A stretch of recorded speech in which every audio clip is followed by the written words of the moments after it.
तो पहले तो ये समझ लें कि पीरियड में किस तरह से nuclear force, atomic number, atomic radius, ये सब किस तरह से बदलता है। तो पीरियड में from left to right, number 1 लिखो ए, कि atomic radius decreases. Atomic radius हम लोग पढ़ चुके हैं कि पीरियड में from left to right decrease करता है। इसका मतलब ये हुआ कि न्यूक्लियर फोर्स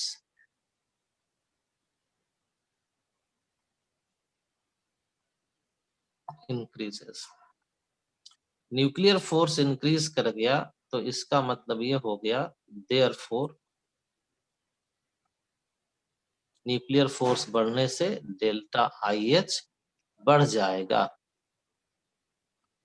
क्योंकि इलेक्ट्रॉन को निकालना अब डिफिकल्ट हो गया। एग्जाम्पल से समझिए।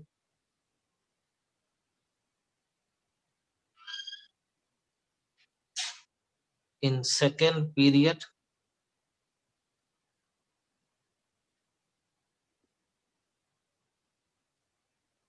Elements are, in second period elements are, कौन कौन सा भाई तो बता देते हैं।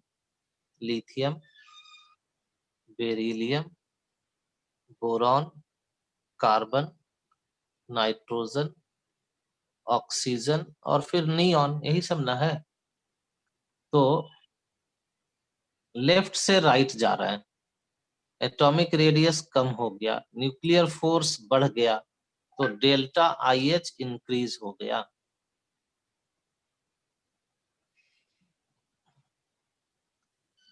तो जब डेल्टा आईएच इंक्रीज हो गया, इसका मतलब ये हुआ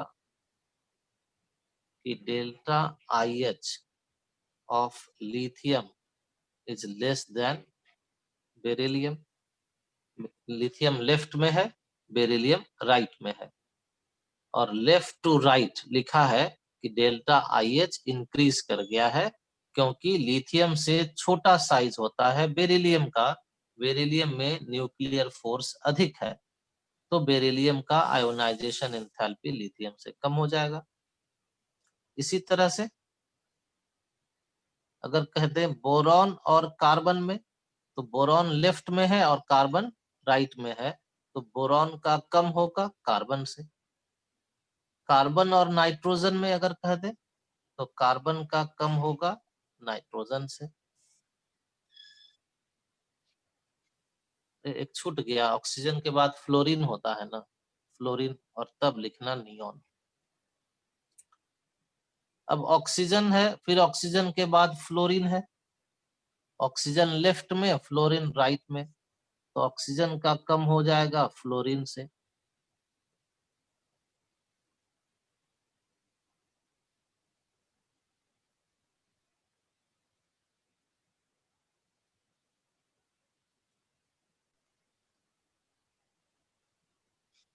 Nitrogen has half-filled p orbital, therefore its configuration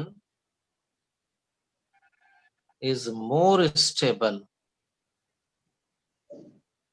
यहाँ देख रहे हैं ना, 2p3 है और ऑक्सीजन का 2p4 है, तो नाइट्रोजन इज का configuration is more stable than oxygen.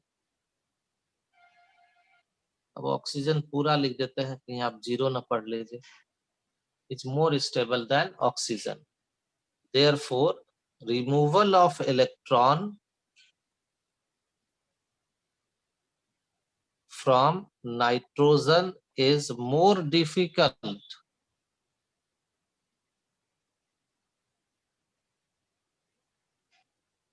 than oxygen, and therefore this exception is found कि डेल्टा आईएच ऑफ नाइट्रोजन ही अधिक हो जाता है ऑक्सीजन से, जबकि जो जनरल रूल है, जनरल वेरिएशन है, जो जनरल ट्रेंड है, और वो ट्रेंड ये है कि लेफ्ट से राइट अधिक होना चाहिए।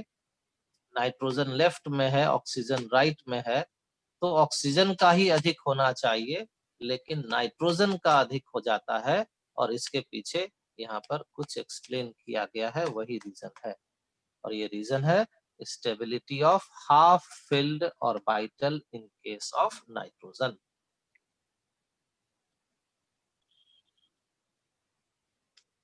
नाइट्रोजन और ऑक्सीजन की तरह से ही फास्फोरस और सल्फर में इसी तरह का एक्सेप्शन हम लोगों को मिल रहा है।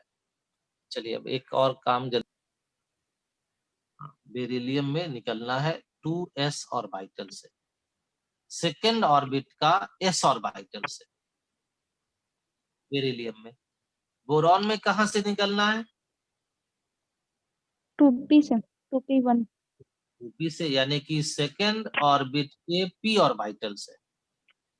एक बार फिर सुनिए, बेरिलियम में सेकेंड ऑर्बिट के s ऑर्बिटल से, बोरॉन में सेकेंड ऑर्बिट के p ऑर्बिटल से। और तुरंत कुछ देर पहले बताया गया था factors which affect value of delta IH। Delta IH पर कौन कौन सा फैक्टर्स है जिसका प्रभाव पड़ता है, तो उसमें बताया गया था ना कि s ऑर्बिटल से, सेम ऑर्बिट s ऑर्बिटल से इलेक्ट्रॉन को निकालना is more difficult than p orbital से इलेक्ट्रॉन को निकालना। तो जब इलेक्ट्रॉन को निकालना मोर डिफिकल्ट है तो आपको मोर एफर्ट लगाना पड़ेगा। और मोर एफर्ट मतलब क्या, कि मोर एनर्जी देना होगा।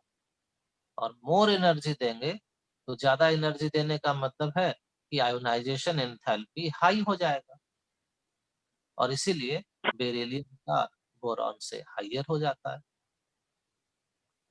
जो जो जो पीरियोडिक टेबल में जो ट्रेंड है, सामान्य लेफ्ट से राइट जाने पर जो क्रम है, वो क्रम है कि लेफ्ट से राइट इंक्रीज करता है। तो बेरिलियम से बोरॉन का इंक्रीज होना ही चाहिए, लेकिन बेरिलियम में 2s से निकलना है इलेक्ट्रॉन, बोरॉन में 2p से निकलना है। तो इस अगल बगल के एलिमेंट में यहाँ पर एक्सेप्शन मिलने लगता है, क्योंकि 2s से निकालना इलेक्ट्रॉन को मोर डिफिकल्ट होता है। और बताएं, और बोले, दो चार बार बोलिए, इतना काफी है? काफी है। काफी है। और किसी को बताओ कोई दिक्कत? No,